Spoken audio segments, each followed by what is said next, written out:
তুমি, প্রকাশ তুমি।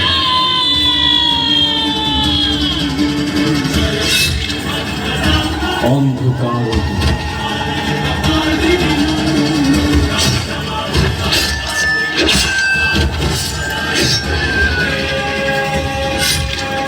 পথ তুমি, লক্ষ্য তুমি, অন্ত তুমি।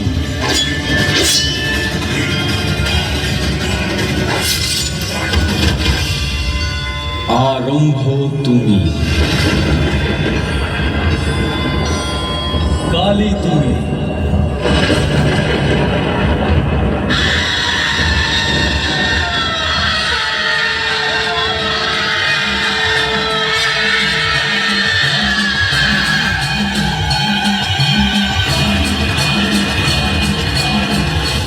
মহাকালীও তুমি।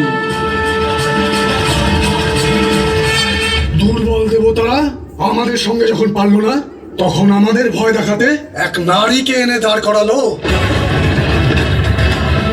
কেবলমাত্র শরীরে কালো রং মেখে আসলেই কালের সম্মুখীন হওয়া যায় না মূর্খ নারী। যে আজ তোকে মৃত্যুর মুখে পাঠিয়েছে, সে খুব ভালো করেই জানে যে এই সমগ্র রণভূমিতে এমন আর কেউ নেই যে চণ্ড আর মুন্ডের সম্মুখীন হবে। ব্রহ্মাণ্ডের চিরন্তন সত্য হলো এই যে শক্তির অধিকারী কেবলমাত্র পুরুষরাই হয়, নারীরা তো চিরকালই অবলা। নারীদের জন্মই হয় চিরকাল পুরুষদের পেছনে থাকার জন্য, পুরুষদের সামনে মাথা নিচু করে। নারীদের কাজ হলো পুরুষদের আনন্দ দান করা, কর্ম দিয়ে, কথা দিয়ে আর শরীর দিয়ে, বুঝলি? দেবতারাই যখন আমাদের কিছু করতে পারলো না, ত্রিদেব মুখ লুকিয়ে বসে আছেন, সেখানে তুমি কি করবে অবলা নারী? মনে হচ্ছে এই কথায় বোঝার পাত্রী নয়। অস্ত্রের ভাষা প্রয়োগ করে একে বোঝাও চণ্ড যে পুরুষ শ্রেষ্ঠ আর নারী তার দাসী। পুরুষ শক্তিশালী আর নারী অবলা।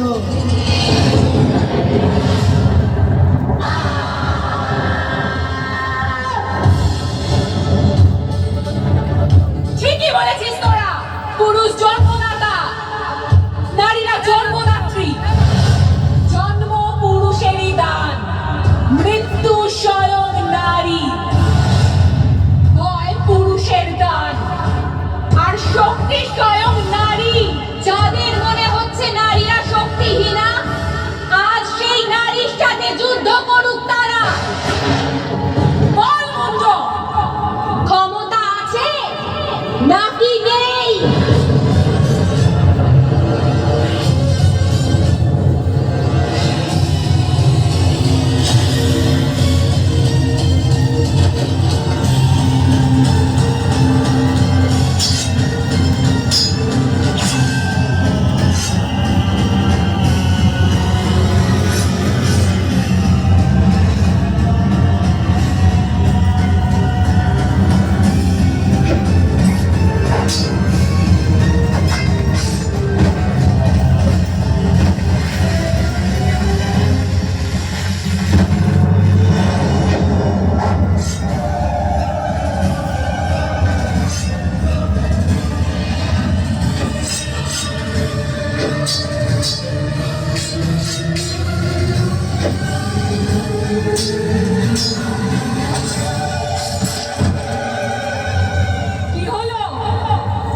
পুরুষের শক্তি বিনাশ হলো নাকি দম্ভ? যখন নারী শক্তি জাগ্রত হয়, তখন পুরুষের শক্তি এবং দম্ভ উভয়ই চূর্ণ বিচূর্ণ হয়ে যায়।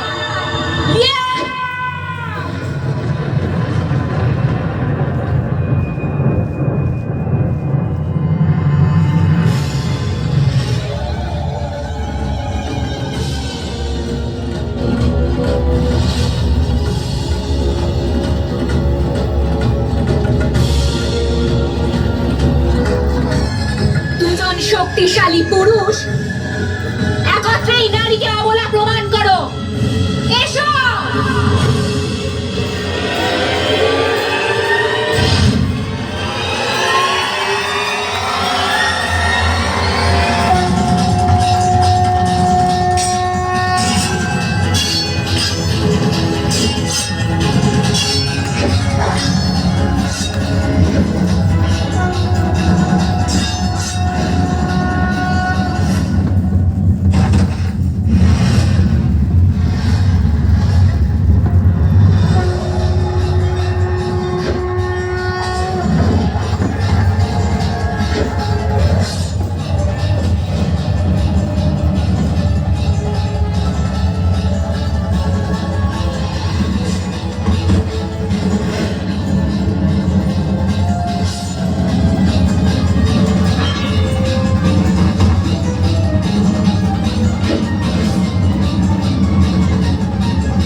আপনার সাথে আমাদের কোনো শত্রুতা নেই, আমরা আপনার শত্রু নই। যে ব্যক্তি নারীর ওপর আঘাত আনতে চায় তাদের সকলকে আমি নিজের শত্রু বলে মনে করি।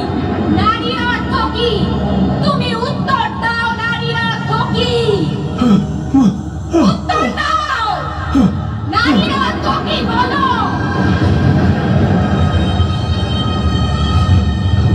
নারী অবলা হয়।